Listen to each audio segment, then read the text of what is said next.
My name is Mandy Elliot and I run a company called the Focus Academy.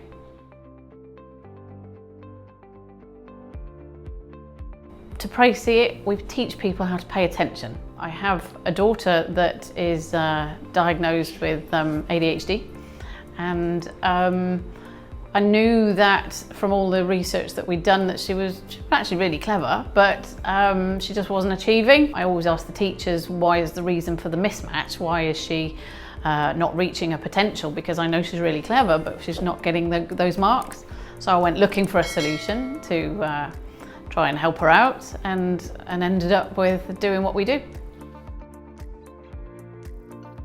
We know that she's capable of so much, and I think every parent always has that belief in their child. We know she's absolutely capable. She's shown us throughout her life how clever she is, and there's a stumbling block that's not helping her reach her goals. So it was obviously my responsibility to be hungry and try and find out exactly what the problem was. So we relocated from another country. She got put straight into year 7, perhaps prematurely, but that was what we needed to do. She went into year 7 and she had a spectacular fail at the end of that year, and probably for a number of reasons. With the relocation, it's trying to make friends, it's getting used to the curriculum and everything else that she did. But that was the year where I went looking for hope for her, and I went and bought into this business and started it up, and she was my first guinea pig. That was the reason I did it. And so in year 8, her marks dramatically changed. Obviously she'd settled down as well. We'd put her back on a medication. Things were, going according to plan. But what we did see was the fact that her self-esteem changed. That was one of the first things, because suddenly, because she was now starting to pay attention in class, because of the training, because we taught her what attention looks and feels like, now she knows what she needs to do when she walks into class. As a result of that, she was paying attention, she was listening. Because she was listening, she was picking up information. Because she picked up information, she started getting good feedback off her teachers. She started putting her hand up in class. She was starting to be more contributing to the class environment. We watched her marks increase. We were able to stop her daydreaming, because that's what when we highlighted that to her, that when things are boring, she sort of leaves the room, unconsciously. It was about her able to have the skills transfer so that she would be able to check herself and go, right, I'm starting to drift off, take a deep breath, calm down and get on with what I need to do. I think she's made some really good progress, that even her teachers turned around when she was choosing her options specifically and said, not quite sure what's different, but if the Abby who presented herself to us last year was trying to do this course this year, we would have heavily discouraged it, whereas now we couldn't wish for a better student. So, I think that in itself is a success story. I think ultimately, I want to be like Oprah, where everybody gets. Everybody gets a car!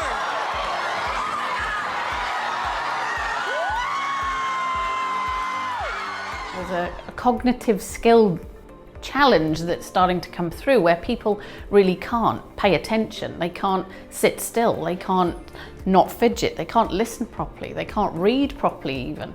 And that's coming out in terms of more diagnoses of ADHD, learning difficulties, ASD and so forth. And I think this is an opportunity to make changes where we can give individuals the ability to perform better and be better in their life, instead of actually just being as they are. Things can change. We do see tangible results, and that's the bit that's most exciting. If you have a concern, your first stop should be just to do an assessment. My one poster child, she was one of the first children to sign up with us. Nobody at the school had ever picked up that she had challenges. She was just always seen as the child that was non-compliant. She was the one that was aggressive. She was, she had challenges in school. She never did her work and so forth. When she started with us, we saw that she was only able to pay attention 7% of the time. We also found on her assessment that she only had a brain processing speed of 14%. When she left us 18 months later, she reached 94% on both of those. Now, to take that child from the angry little girl in school and watch her grow as an individual, and her shoulders come back and her confidence grow and her self-esteem to change. I mean, that in itself was, you know, the reward that you need. None of us know how to pay attention. We've never been taught. It's not a tangible item, whereas this makes it tangible. We've got a brainwave monitor that sits on the arm, and it basically reads electrical signals that are coming out of the brain through skin contact. There's a couple of signals that it fires that tells us in what brainwave state you are, and we're essentially looking at beta theta. So we want you to be calm, mindful, relaxed, and at that point, that's when it's best to teach me something, because my brain is engaged, because I'm relaxed to take on board information.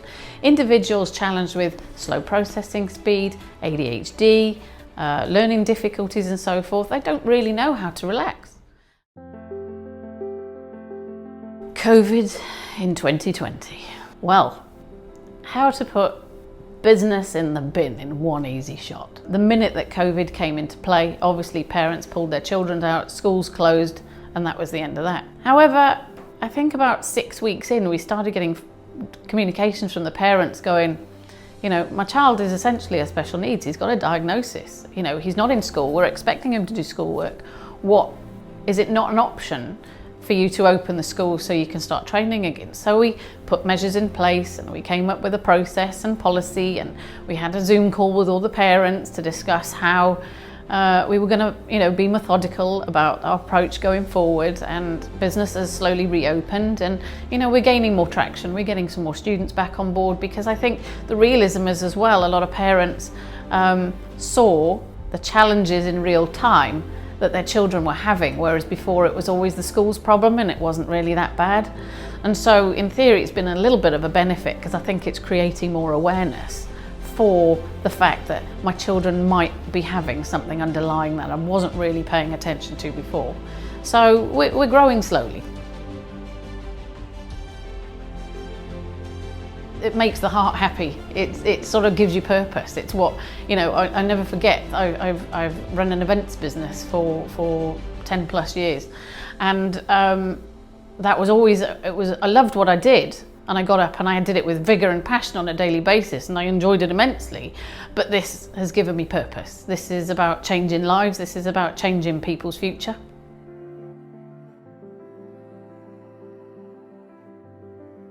Hi guys, I just wanted to say thank you so much for watching. It was really interesting to hear what Mandy had to say about her business, the Focus Academy, and what's happened since COVID kicked in with lockdown and everything of that sort.